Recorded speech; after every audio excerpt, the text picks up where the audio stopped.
There's something happening in your mind right now that you've never questioned. A constant stream of thoughts flowing through your awareness, and you've spent your entire life assuming these thoughts are you, that they originate from you, that they define who you are. But what I'm about to reveal will fundamentally alter your relationship with reality itself, and once you see this, you can never unsee it. The recognition changes everything. Take a moment right now and simply observe your thinking. Don't try to control it, don't try to stop it, just watch. Notice how thoughts appear in your awareness without your conscious permission. You didn't decide to think the thought you just had. It simply arose, fully formed, in the space of your consciousness. And here's the question that breaks the entire illusion. If you didn't consciously generate that thought, where did it come from? Most people go their entire lives never asking this question. They experience thoughts and immediately identify with them. I'm thinking this, therefore this is me. But neuroscientists have discovered something that spiritual traditions have known for thousands of years.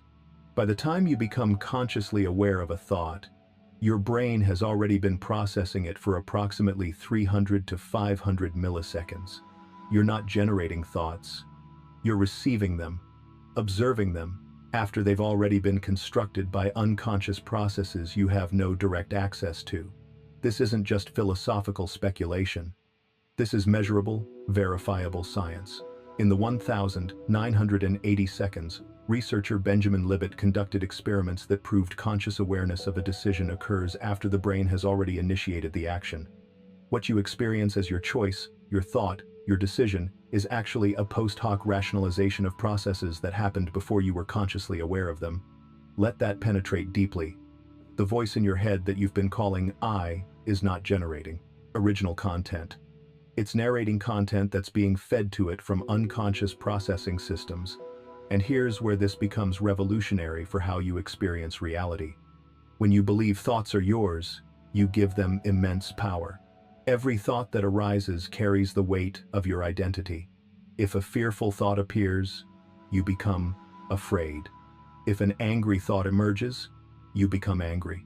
If a limiting thought surfaces, you believe it defines your limitations. But the moment you recognize that thoughts are not yours, that they're simply phenomena arising in consciousness like clouds passing through the sky, everything shifts. You stop being controlled by thinking and start observing it.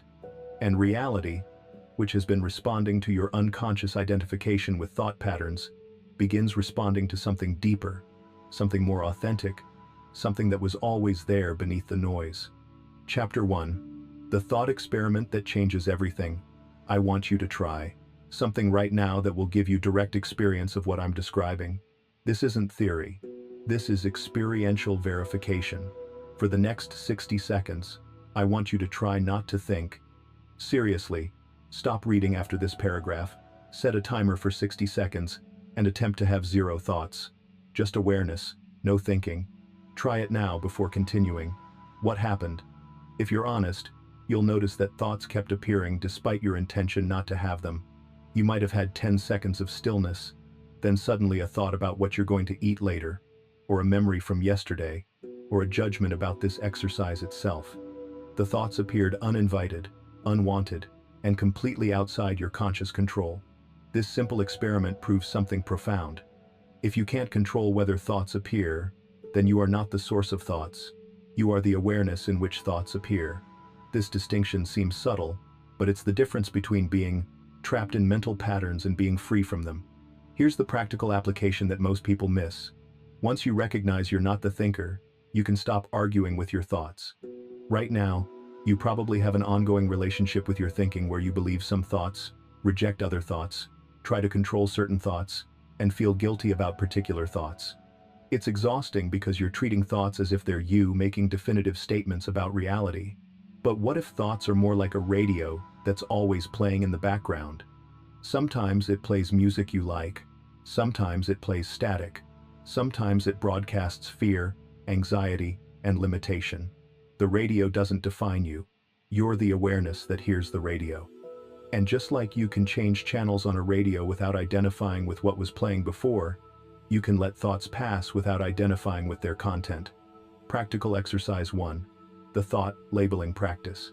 For the next 7 days, Practice this every morning for 5 minutes. Sit comfortably and simply observe your thoughts. Every time a thought appears, mentally label it. Not with judgment, just with accurate description. Planning thought, memory thought, worry thought, fantasy thought, judgment thought. Don't engage with the content. Don't follow the thought stream. Just label and let it pass. What you'll notice by day 3 or 4 is that there's a gap between you and your thoughts. You're not the thoughts. You're the spacious awareness that can observe thoughts arising and dissolving. This creates what neuroscientists call metacognitive awareness, the ability to think about your thinking, to observe your mental processes from a position that's not entangled with them. And once this metacognitive awareness stabilizes, reality starts responding to you differently, because you're no longer broadcasting the chaotic frequency of unconscious thought identification. Chapter 2. The source code of recurring thoughts. Now that you understand thoughts aren't yours, let's go deeper into where they actually come from. Because once you trace thoughts back to their source, you gain the ability to change what types of thoughts arise in your consciousness, which changes what reality you experience. Your brain operates like a prediction machine. It's constantly trying to anticipate what's going to happen next, based on what's happened before. Every experience you've ever had gets encoded into neural networks, pattern recognition systems that fire automatically when similar circumstances arise. These patterns generate thoughts that seem to be about your current situation but are actually replaying old interpretations, old fears, old beliefs from past experiences. This is why you keep having the same thoughts over and over. They're not fresh responses to new circumstances. They're automated patterns running on loops, and you've been identifying with these loops as if they're your original, authentic responses to life. Let me give you a specific example. Imagine you're about to have a difficult conversation with someone. Before the conversation even happens, thoughts start appearing in your awareness. This is going to be uncomfortable. They're going to get defensive. I should prepare what I'm going to say. What if they reject what I'm asking for? These thoughts feel like they're you preparing for the conversation. But here's what's actually happening. Your brain is accessing memories of previous difficult conversations, extracting patterns from those experiences, and generating predictions about this upcoming conversation based on those old patterns. The thoughts aren't responding to the present moment. They're replaying the past and projecting it onto the future. And because you identify with these thoughts as yours, you enter the conversation already carrying the frequency of past difficult conversations. Your nervous system is activated before anything has happened. Your body language broadcasts defensiveness or anxiety, and the other person unconsciously picks up on this frequency and responds accordingly, which then confirms the thoughts that preceded the conversation. You've created a self-fulfilling prophecy by identifying with thoughts that were never about the present moment to begin with. Practical exercise 2. Source tracking. Here's how to break this pattern. For the next 14 days, whenever you notice a repetitive thought pattern, especially one that creates emotional charge, do this practice. Stop and ask, when is the first time I remember thinking this exact thought or feeling this exact way? Don't force an answer. Just hold the question in your awareness and let your memory systems respond. Often, you'll trace the thought back to a specific experience, usually from childhood or adolescence. A moment when something happened that installed a belief, a fear, a pattern of self-protection. The thought you're having now isn't about your current situation. It's that old experience replaying itself through new circumstances. Once you identify the source, you do something revolutionary. You recognize that the thought is not a response to what's happening now. It's an echo from the past. And echoes have no power except the power you give them by believing their current reality. Write down what you discover. The thought, I'm not good enough, originates from being compared to my sibling at age 8. This thought is not about my current capabilities. It's an old recording playing. This awareness alone begins to dissolve the thought's power because you've stopped identifying it as your authentic response. You've recognized it as outdated programming, and outdated programming can be updated. Chapter 3. The Frequency Broadcast System. Now let's connect this to how reality responds to you, because this is where understanding becomes transformation. Your thoughts, despite not being originally yours, create an electromagnetic, frequency that broadcasts from your nervous system into the field around you. This isn't mysticism. This is documented science. The HeartMath Institute has measured the electromagnetic field generated by your heart, which extends 8 to 10 feet from your body in all directions. This field carries information about your internal state, and it's constantly being read by other people's nervous systems, by animals, by plants, and by what quantum physicists call the zero-point field, the underlying energetic substrate of reality itself. When you identify with your thoughts, believing they're you, your electromagnetic field broadcasts the frequency of those thoughts. If you're thinking anxious thoughts and identifying with them, your field broadcasts anxiety. If you're thinking limiting thoughts and believing them, your field broadcasts limitation. And reality, which is not separate from you but rather a responsive field that you're embedded in, organizes itself around the frequency you're broadcasting. This is why people can do all the manifestation work, all the visualization, all the affirmations, and still experience the same patterns. They're trying to broadcast a new frequency through conscious intention, while their unconscious identification with thought patterns is broadcasting a much stronger, more consistent signal that contradicts their intentions. But here's what changes when you stop identifying with thoughts. Your electromagnetic broadcast is no longer dominated by mental patterns. Instead, it starts emanating from a deeper place, from the awareness itself, from the spaciousness that exists before thinking begins. And this frequency is coherent, stable, and powerful in ways that thought-based frequencies can never be. Think of it like this. Thoughts create a chaotic, fluctuating frequency, constantly changing based on what thought arises next. But awareness, the space in which thoughts appear, has a consistent, coherent frequency. It's like the difference between trying to broadcast a clear radio signal while someone's constantly changing the channel versus broadcasting from a stable frequency that maintains its coherence regardless of what content is playing. Practical exercise 3. The awareness anchor practice. This practice trains you to shift your identity from thought to awareness, which shifts your electromagnetic broadcast from chaos to coherence. Practice this twice daily for 10 minutes, morning and evening. Sit in a quiet space and close your eyes. Take 3 deep breaths, then let your breathing return to its natural rhythm.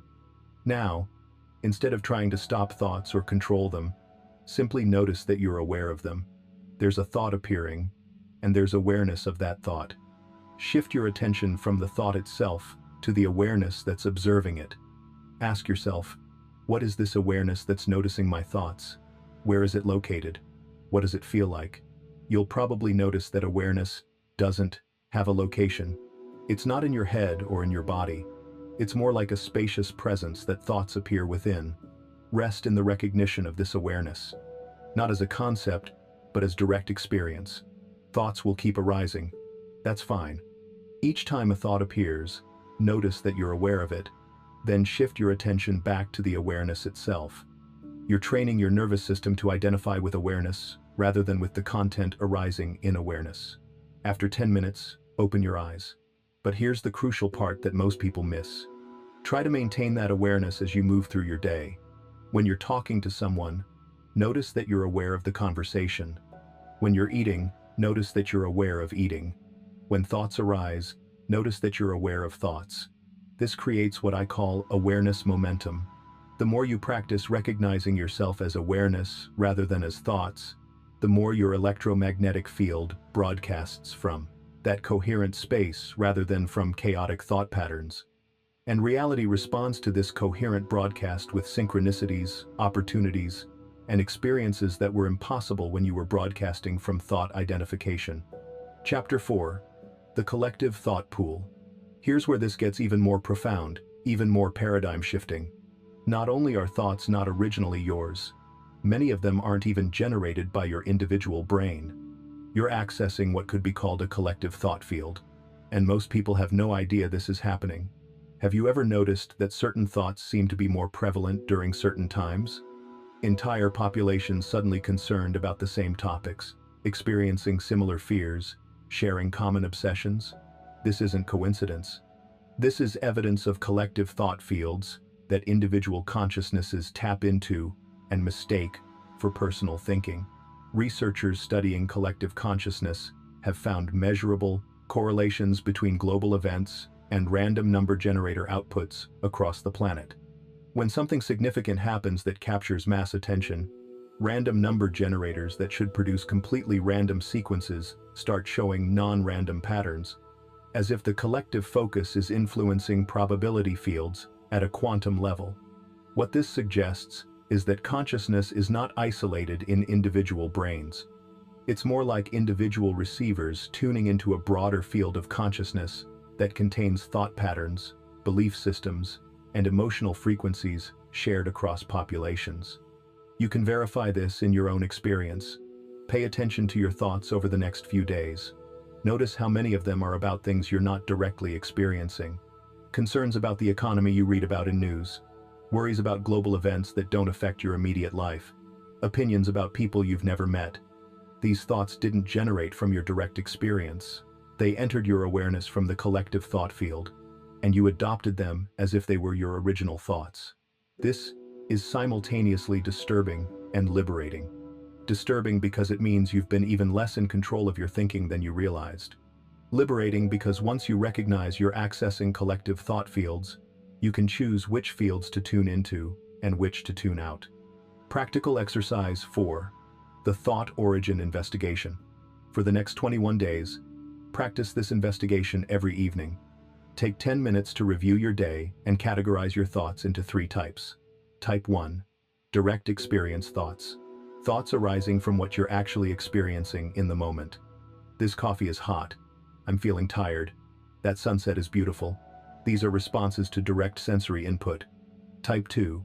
Personal history thoughts. Thoughts arising from your individual past experiences and memories. These are the patterns we discussed earlier.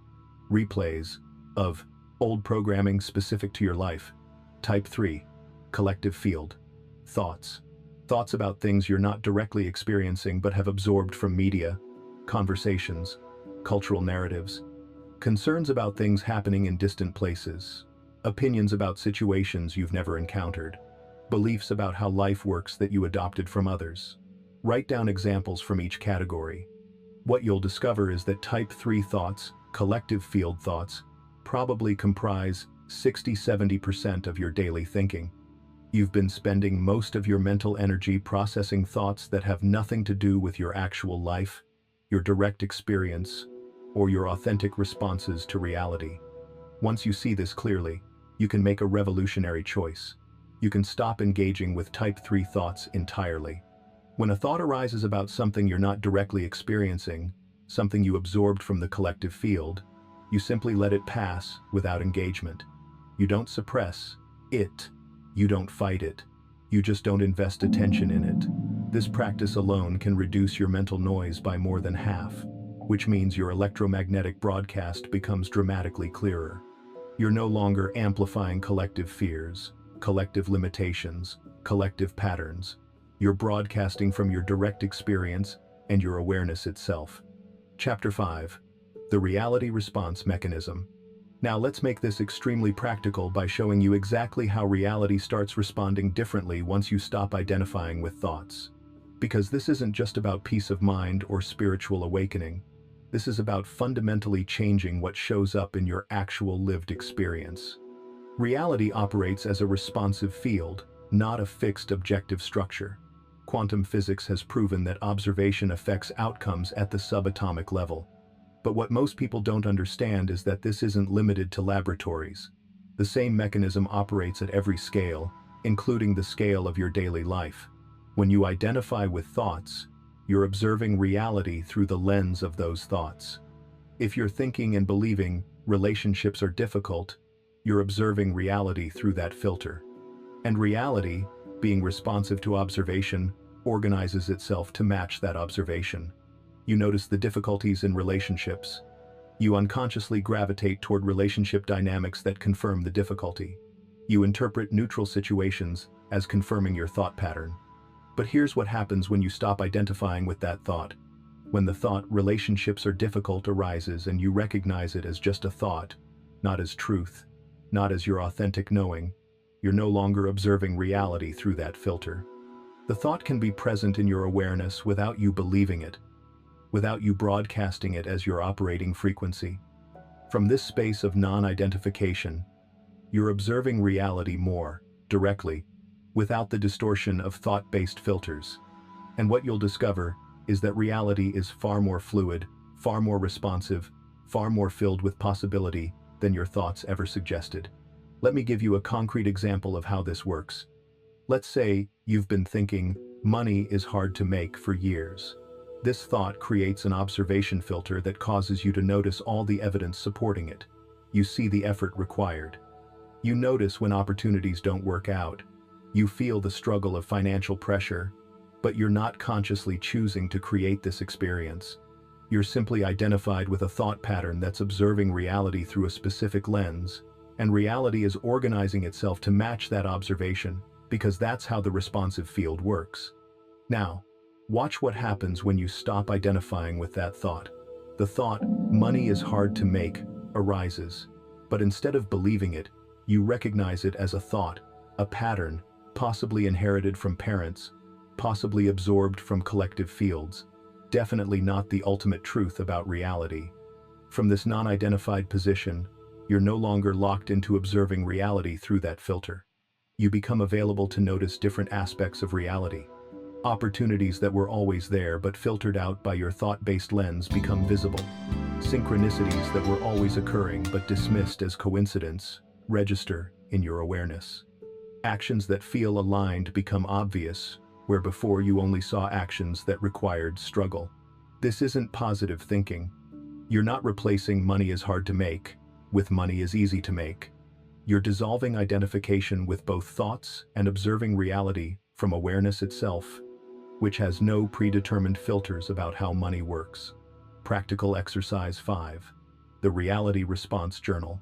This is a 30-day practice that will give you direct, measurable evidence of reality responding differently once you stop identifying with thoughts.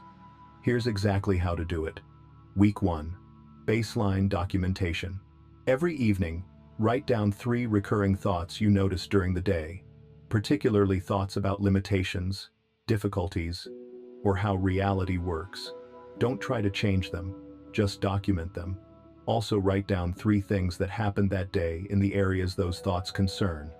If your recurring thought is about relationships being difficult, document 3 things that happened in relationships. Week 2. Pattern recognition. Review your Week 1 documentation. Look for correlations between your recurring thoughts and what actually happened. You'll likely see that reality organized itself around your thought patterns. The thought, people don't listen to me, was followed by multiple experiences of feeling unheard. The thought, opportunities don't come to me, was followed by missed opportunities or none appearing. Week 3. Non-identification practice. Now you practice non-identification. When those same recurring thoughts arise, use this exact internal response. That's a thought. I notice it. I don't need to believe it or disbelieve it. It's just a thought passing through awareness. Don't try to change the thought. Don't replace it with a positive thought. Simply recognize it as a thought and let it pass without identifying with it. Continue documenting what happens in your day. Week 4. Reality shift documentation. By week 4, if you've been genuinely practicing non-identification, you'll notice reality responding differently.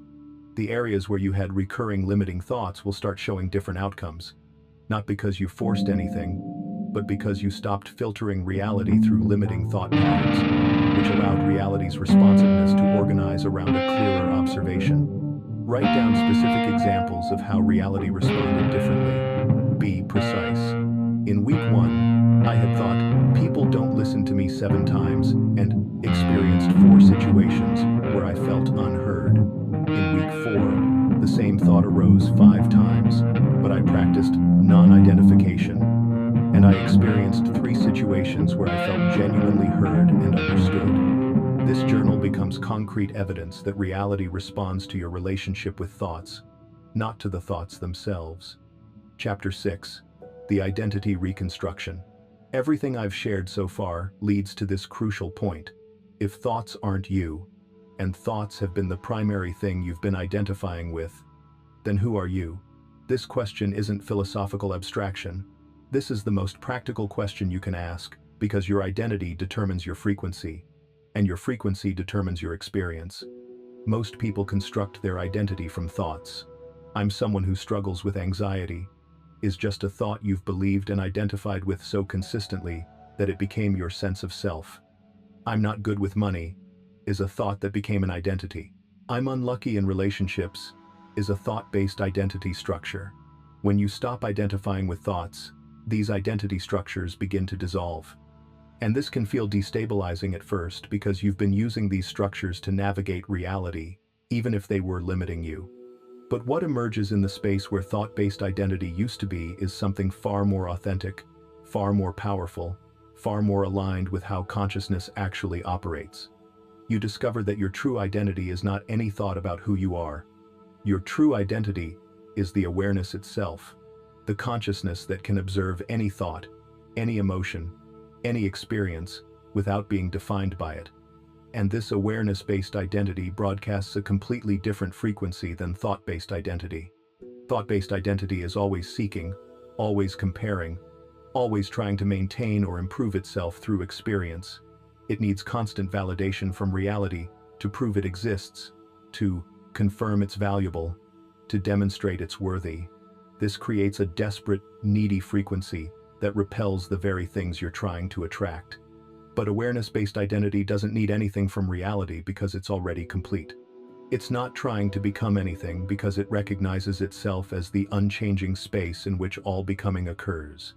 This creates a frequency of sufficiency, of wholeness, of inherent okayness that magnetizes aligned experiences because it's no longer broadcasting lack or desperation. Practical Exercise 6. The Identity Shift Protocol. This is advanced work, but if you've been doing the previous exercises, you're ready for it. This protocol will shift your identity from thought-based to awareness-based in a way that's tangible and experiential. Phase 1. Identity. Inventory. Days 1 to 7. Make a list of every "I am" statement you habitually think or say. I am anxious. I am creative. I am struggling financially. I am looking for love. I am trying to build a business. Write at least 20 statements. These are your current identity structures, all thought-based. Phase 2. Source investigation, days 8 to 14. Take each I am statement and ask, is this what I am? Or is this a thought about what I am? Feel the difference between being something and thinking you're something. For example, I am anxious feels solid and defining. But I'm having anxious thoughts recognizes the thoughts without identifying with them. Rewrite each statement from identity to observation. I am struggling financially becomes I'm observing thoughts about financial struggle. Phase 3. Awareness. Recognition. Days 15 to 21. Now practice this inquiry daily.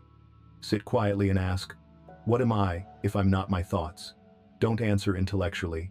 Drop into direct experience. You'll notice you're aware. You're the presence that can observe thoughts, feelings, sensations, experiences. Rest in this recognition for 15 minutes daily. Phase 4. Identity embodiment, days 22 to 30. Now practice moving through your day from awareness identity rather than thought identity.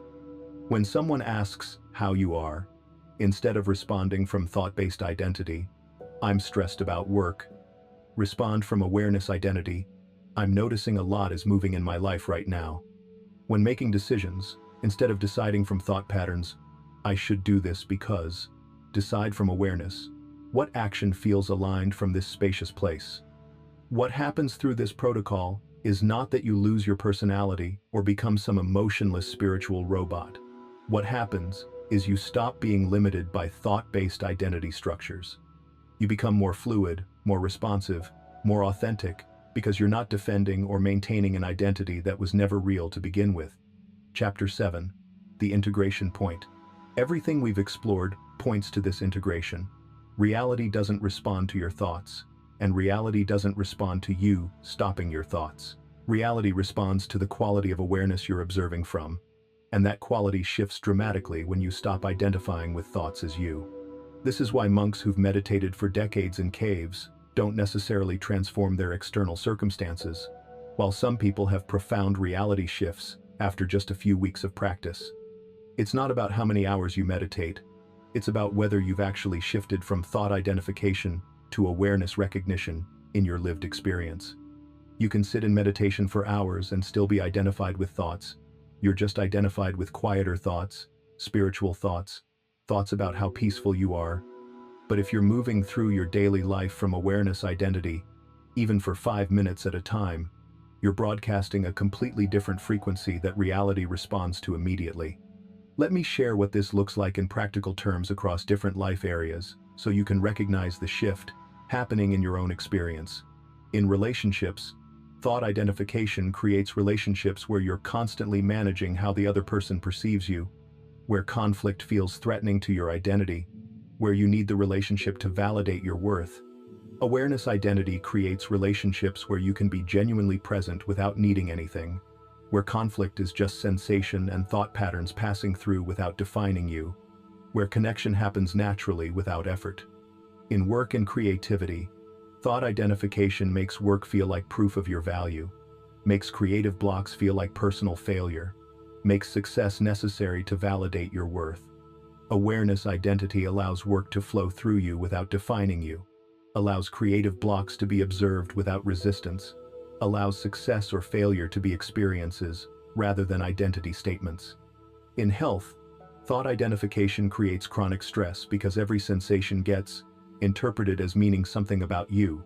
Every symptom becomes a threat to your identity. Awareness identity allows your nervous system to relax because sensations can be present without meaning anything about who you are, allowing your body's natural intelligence to regulate more effectively. In finances, thought identification creates financial anxiety because money becomes proof of your value or lack thereof. Every transaction carries identity weight. Awareness identity allows money to flow more naturally because it's no longer carrying the burden of proving your worth. It's just energy moving through your experience. The pattern is consistent across every area. When you're identified with thoughts, reality has to constantly confirm or deny your thought-based identity, which creates resistance, struggle, and limitation. When you're identified with awareness, reality can organize itself around the coherent frequency of that awareness, without being filtered through limiting thought patterns. Practical exercise 7. The daily integration practice. This final practice integrates everything we've covered into a daily rhythm that maintains the awareness identity shift you've been developing. Practice this every morning for 20 minutes minimum. Minutes 1 to 5. Awareness.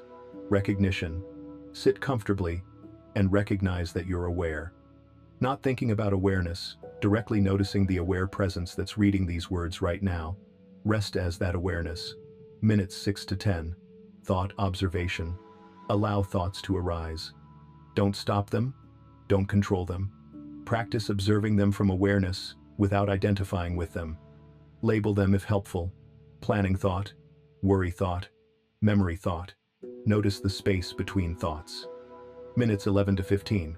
Sensation. Observation. Bring attention to physical sensations in your body. Notice how sensations arise and dissolve in awareness just like thoughts do. Practice feeling sensations without creating meaning about them. Just awareness observing sensation. Minutes 16 to 20. Reality preview. From this space of awareness identity, not from thought patterns, preview your day. Not visualizing what you want to happen, but feeling into what actions want to emerge from this spacious awareness. What wants to happen through you today? Not what you think should happen, but what arises naturally from awareness. Then move into your day, maintaining as much awareness identity as possible. Every time you notice you've collapsed back into thought identification, which will happen repeatedly, that's normal. Simply recognize it and return to awareness. Not as failure, just as the practice of remembering what you actually are. The recognition that changes everything.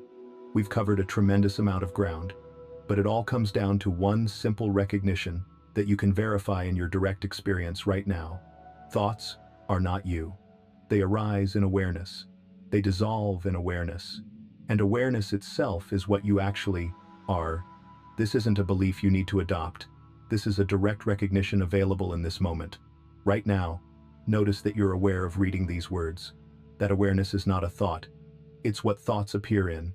It's what you actually are, beneath every thought pattern, every identity structure, every story about who you're supposed to be. And when you live from this recognition, when you stop giving thoughts the power of identity, reality responds to the coherent frequency of awareness itself, rather than the chaotic frequency of thought identification. Synchronicities multiply, opportunities appear, resources flow. Not because you manifested them through technique, but because you stopped filtering reality through limiting thought patterns that were broadcasting lack and limitation. The moment you realize thoughts aren't yours is the moment reality can finally respond to what you actually are rather than what you think you are. And what you actually are is vast, creative, coherent consciousness temporarily experiencing itself through this particular human form. Everything shifts from here. Not gradually through years of practice, but immediately as soon as you recognize what's actually true. You are not your thoughts. You are the awareness observing them. And that awareness is broadcasting a frequency that reality has been waiting to respond to your entire life. The only question remaining is, will you continue living from the limited identity of thought patterns, or will you recognize yourself as the unlimited awareness that thoughts appear within? Reality is waiting for your answer. Not your thought about your answer, but the frequency you broadcast through the recognition of what you actually are. You are not your thoughts. You never were. And the moment you truly realize this, everything changes.